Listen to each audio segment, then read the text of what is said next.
नमस्कार, आपका स्वागत है फटाफट खबरों में। मैं हूं आपके साथ भावना रनौट। आज हम लेकर आए हैं हरियाणा के हर छोटे बड़े शहर की सबसे तेज और ताजा खबरें। तो चैनल को सब्सक्राइब कीजिए और वीडियो को कहां से देख रहे हैं कमेंट बॉक्स में बताएं।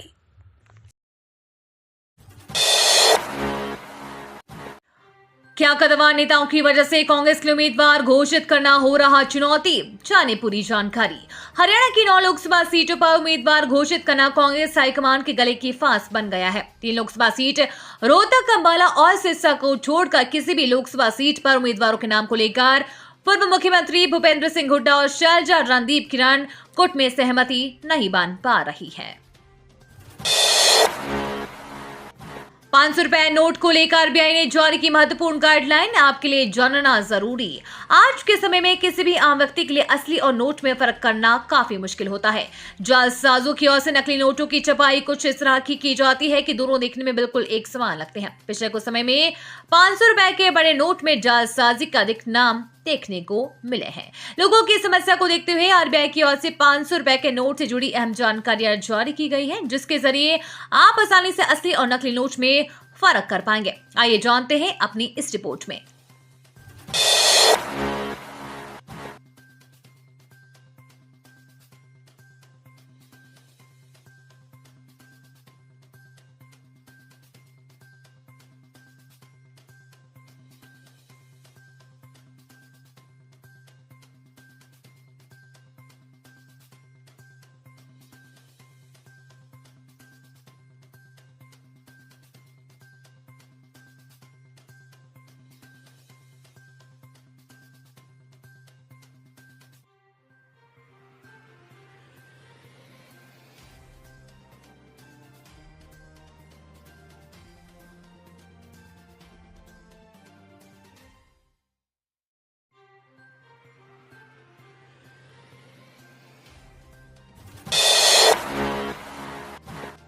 हरियाणा के ऐसे जिले में अब नहीं चलेंगी 10 साल पुरानी स्कूल बसें, महेंद्रगढ़ हादसे के बाद प्रशासन का बड़ा फैसला। सड़क सुरक्षा समिति की मंगलवार को डीसी मोहम्मद इमरान रजा की अध्यक्षता में हुई बैठक में स्कूल संचालकों को भी बुलाया गया। बैठक में डीसी ने स्कूल संचालकों से कहा कि किसी भी सूरत में 10 साल से पुरानी स्कूल बस को जींद जिले में नहीं चलने दिया जाएगा। जिन स्कूलों के पास 10 साल पुरानी बस है वो एनओसी बनवाकर एनसीआर से बाहर बेच सकते हैं। डीसी ने प्राइवेट स्कूल एसोसिएशन के पदाधिकारियों से कहा कि विद्यार्थियों की सुरक्षा को लेकर स्कूली वाहनों के लिए सड़क सुरक्षा एवं सुरक्षित स्कूल वाहन पॉलिसी सरकार द्वारा बनाई गई है। इसके तहत विद्यार्थियों की सुरक्षा को लेकर स्कूली वाहनों में जरूरी उपकरण और अन्य व्यवस्थाएं होना जरूरी है।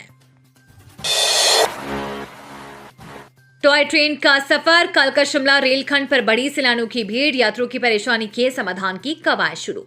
विश्व धरोहर रेलखंड कालका शिमला रेलखंड पर सैलानियों की भीड़ बढ़ने लगी है। ऐसे में यात्रियों को कंफर्म टिकट लेने के लिए तत्काल का ही सहारा रहा है। इस कारण उन्हें परेशानी का सामना करना पड़ रहा है। रेलवे ने इस परेशानी के समाधान की कवायद शुरू कर दी है। रेलवे 12 अप्रैल से ग्रीष्मकालीन स्पेशल ट्रेन नंबर 04563 का संचालन आरंभ कर दिया है। वहीं आने वाले समय में भीड़ को देखते हुए कुछ अन्य ट्रेनों के संचालन को लेकर भी सूची जारी हो सकती है।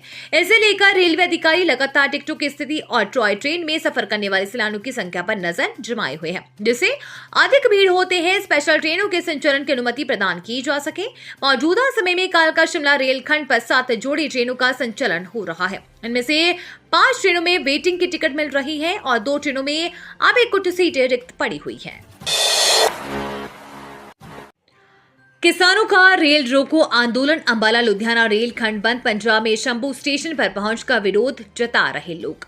संयुक्त किसान मोर्चा, गैर राजनीति और किसान मजदूर मोर्चा के आह्वान पर आज शंभू बॉर्डर पर किसानों रेल रोको आंदोलन है। युवा किसान नेता नवदीप सिंह जलबेहड़ा समेत तीनों किसानों की रिहाई के लिए किसानों द्वारा ये आंदोलन किया जा रहा है। किसान नेता सरवन सिंह पंधेर ने कहा कि हम भाजपा के साथ साथ विपक्ष से भी सवाल पूछेंगे। उन्होंने कहा कि हरियाणा सरकार किसानों को रिहा करने से भाग रही है। किसान नेताओं की रिहाई की मांग संयुक्त किसान मोर्चा, गैर राजनीतिक एवं किसान मजदूर मोर्चा के आह्वान पर 13 फरवरी से किसान आंदोलन चल रहा है। पुलिस ने कई किसान नेताओं को गिरफ्तार किया है। सलमान खान के लिए फूट फूट कर रोई राखी सावंत, लॉरेंस बिश्नोई से मांगी सलामती की भीख। अप्रैल को मुंबई के बांद्रा इलाके में सलमान खान के गैलेक्सी अपार्टमेंट के बाहर हुए खुलेआम गोलीबारी में कई लोगों को सदमे में डाल दिया है। गोलीबारी के कुछ घंटों बाद लॉरेंस बिश्नोई के भाई अनमोल बिश्नोई ने कथित ऑनलाइन पोस्ट में घटना की जिम्मेदारी ली और बॉलीवुड एक्टर को चेतावनी जारी करते हुए कहा कि एक ट्रेलर था। पूर्व बिग बॉस प्रतियोगी और एक्ट्रेस राखी सावंत ने एक वीडियो शेयर किया है जिसमें उन्होंने इस बात पर चिंता व्यक्त की है कि कैसे बिश्नोई बॉलीवुड सुपरस्टार के लिए खतरा पैदा कर रही हैं। वीडियो में वो लॉरेंस बिश्नोई और उनके भाई अनमोल से दया रखने का व्यक्तिगत अनुरोध करती है। प्रिंसिपल दीप्ति व सचिव होशियार को कोर्ट में किया पेश, 26 तक भेजा जेल। करीना के उन्हानी बस हादसे में करीना सिटी थाना पुलिस ने प्रिंसिपल दीप्ति यादव व सचिव होशियार सिंह को 5 दिन के पुलिस रिमांड के बाद दोबारा कोर्ट में पेश किया। इन दोनों आरोपियों को 12 अप्रैल को गिरफ्तार कर 5 दिन के पुलिस रिमांड पर भेज दिया। कोर्ट ने दोनों आरोपियों की 26 अप्रैल तक न्यायिक हिरासत में भेज दिया गया है।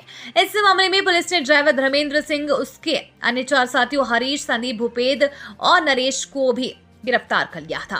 आरोपी ड्राइवर धर्मेंद्र के साथ घटना से 1 घंटे पूर्व बस में शराब पी थी। कोर्ट ने 26 अप्रैल तक न्यायिक हिरासत में उसे भेज दिया था। पार्क में नशा करने पर टोका तो 15 मिनट तक मकान पर बरसाए पत्थर।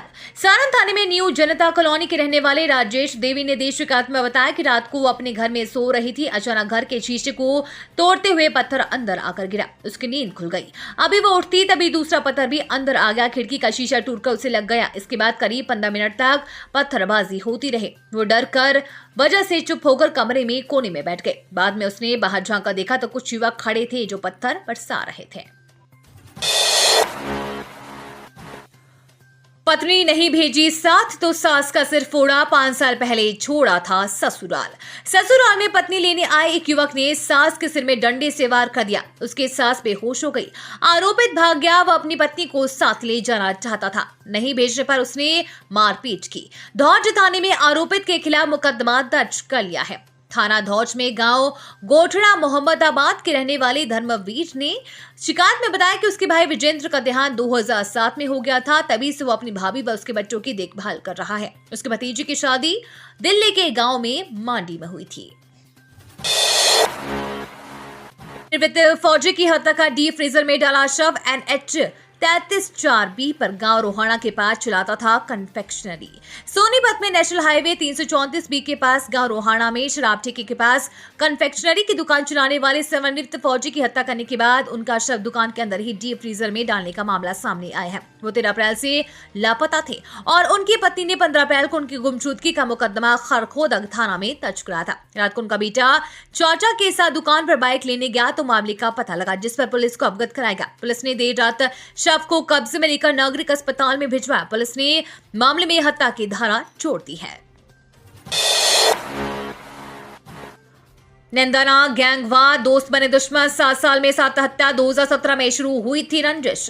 रोहतक के निंदाना गांव में 7 साल से डीसी और गबदू गैंग के बीच खूनी रंजिश चल रही है, जिसमें अब तक 7 हत्या हो चुकी है। इसमें मंगलवार को किशनगढ़ का 60 वर्षीय बल्लू नंबरदार भी मारा गया, जिसका रंजिश से कोई संबंध नहीं था। डीसी गैंग के ज्यादातर सदस्य जेल में बंद है, जबकि गबदू गैंग का अंकित उर्फ गोधू पैरोल पर आने के बाद से फरार है। दोहरे हत्याकांड में अंकित समेत 6 लोगों को नामजद करवाया गया है। निंदाना गांव में 2017 से रंजिश शुरू हुई। पुलिस रिकॉर्ड के मुताबिक निंदाना निवासी संदीप उर्फ डीसी व अमित उर्फ गबदू अच्छे दोस्त थे। दोनों अपने साथियों के साथ चौपाल में बैठे थे। मामूली बात को लेकर कहासुनी हो गई, जो बाद में मारपीट में बदल गई।